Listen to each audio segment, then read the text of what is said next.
Hey guys, it's SRC Reptiles, and today I'm going to be showing you a little update with the reptile room. So, I finally got my shelving unit put up so that it is over here. So the adults and the older babies and Twix can be on this shelving unit.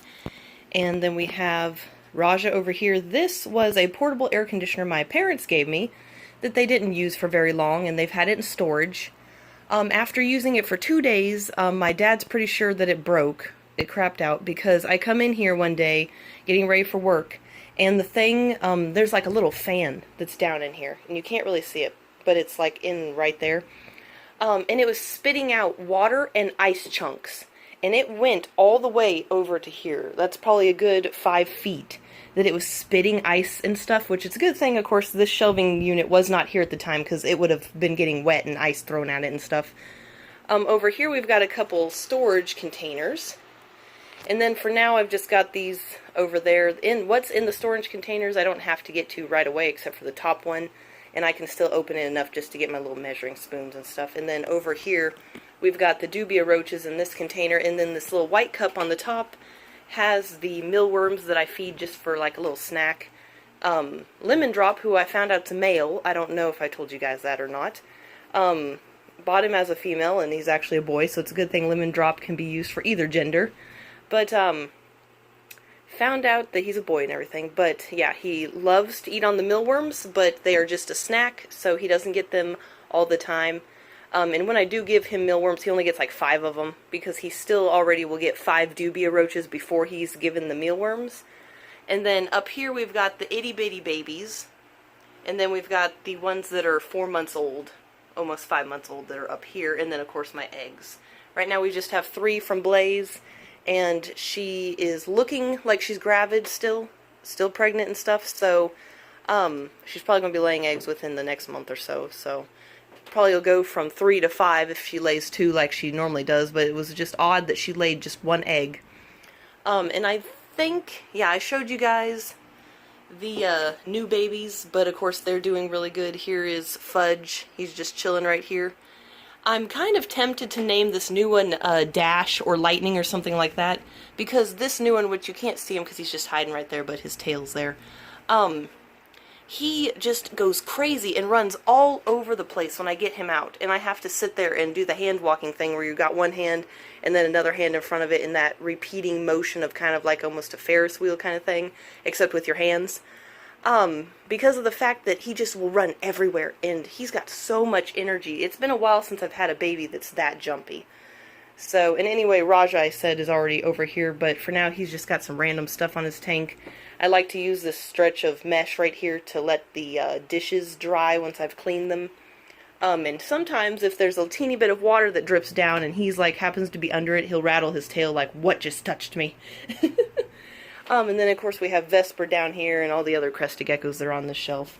And then, of course, like I said, Lemon Drop's in here. And I swapped his bowl out for this more circular dish that doesn't have any ridges. And it's just got some stuff in there from the mealworm bedding.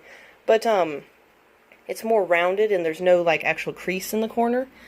Because the dubias and the mealworms were hiding in that crease when they would run in there. And he was having trouble catching them. So I just went ahead and swapped to that. Both of them are soap dishes. This one just doesn't have that crease in the corner. It's a perfectly rounded container. So, but yeah, I just figured I'd kind of give you guys a little update. Nothing too like lengthy. I will say that when these guys get big enough to move into these containers, I like that I have the option that I can use this shelving rack, and I still have that top part up there. Or, of course, I can put them up here if I need to. And then, of course, these two, which is Pumpkin and Trusty, which I think this one's actually Trusty. Yeah, this one's Trusty. Trusty and Pumpkin will be moving into one of these guys soon. And what I did was, if you guys remember the video that I made, because I'm pretty sure I made a video about it, Serenity actually, when he was little, escaped from these containers because the lids did not fully attach. There was a gap where you could kind of squeeze your fingers through, and I have no idea exactly why it was that he thought he needed to escape. I don't know if he heard a sound that scared him or what, but he got out and was out for like 4 hours, but me and my boyfriend tore apart the reptile room and found him. So I was going to throw these containers away, but then I got to thinking. They have this open lid part because it's one of those shoebox containers, so it has a little latch where you can pull the door open. And it cost me like $20 to buy 4 of these, so I didn't really want to throw them away unless I absolutely had to. And I got to thinking, I can hot glue these lids on. So what I did was I hot glued 2 parts down here, 1 part here, 2 parts up there, 1 part on that side, or actually maybe 3 parts on that side, I can't remember. I'll probably do a video in the future if you guys are interested in seeing how I do it, if you have similar containers. So I made sure that lid is attached, it's not coming off. So luckily there's that top access point, and that's how I get into the tanks now. Yes, it's a little bit more of a pain, but it's guaranteed that those babies are not going to escape, because I definitely don't want them getting out in this house because there's just so many nooks and crannies and crevices, being that it's an old house, that they could get into the wall. So really sketchy on that aspect. I will say that after covering most of the vent in the living room, because it's a huge vent, bigger than it needed to be, there is finally some air coming out of this vent up here. So of course I've got the fans down here going to help rotate the air. And then my parents are thinking about getting a window unit for this window, even though I told them I didn't mind buying it myself, me and my boyfriend. But my parents really like to help out and stuff, which I greatly appreciate. So that's why I'm keeping this area just completely empty, and we haven't moved this yet, is because they're probably going to get a window unit for there, which we have for our bedroom, and it works just fine. So I'm not expecting anything crazy to happen like with this thing where it was spitting out ice chunks. So anyway, guys, I'm going to go ahead and cut the video there. And I obviously, like I said, will be doing some updated videos of like care guides and stuff. I don't remember if I mentioned that, but I will be doing that. It's just I wanted to get everything sorted and organized in here and get the box out that was just taking up a corner. And now that I've got those containers, there's nice open space now. I can walk around. We have this little storage closet that's out the side here, so it's nice. It's finally all how I wanted it to be, except for, you know, this extra stuff, but who cares? It's in the corner. Anyway, I'm going to definitely be making some updated care videos. My boyfriend will be holding the camera for me, which we still need to kind of practice videoing because he's, you know, never really done stuff like that. So don't expect it to be perfect the first try. Have some slack on my boyfriend, you know, and stuff like that, because I'm sure it'll kind of be a little shaky and stuff, which granted I constantly am shaking the phone and, you know, it goes out of focus sometimes, happens all the time.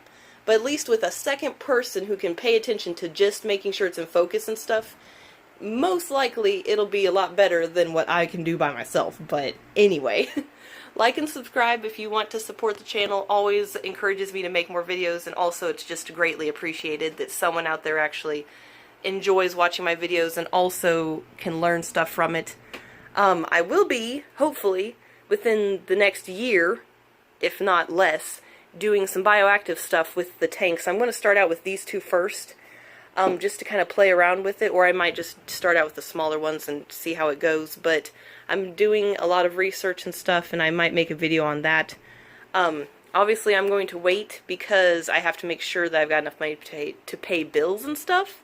But I'm at least doing research, and I'm going to be writing down what plants I need, lighting, the insects and stuff, you know, to be able to keep the tank clean, not just having live plants, but being able to have a cleanup crew.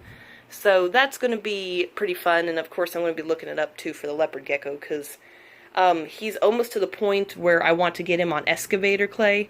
And so I was like, well, it would be kind of neat if I could do a bioactive tank for him as well. So there's just kind of, that's a different ballpark. I'm not really sure. I'm going to have to watch some videos and stuff. But anyway, that's going to be exciting too, whenever that happens. Anyway, guys, thank you so much for watching, and have a good rest of your day.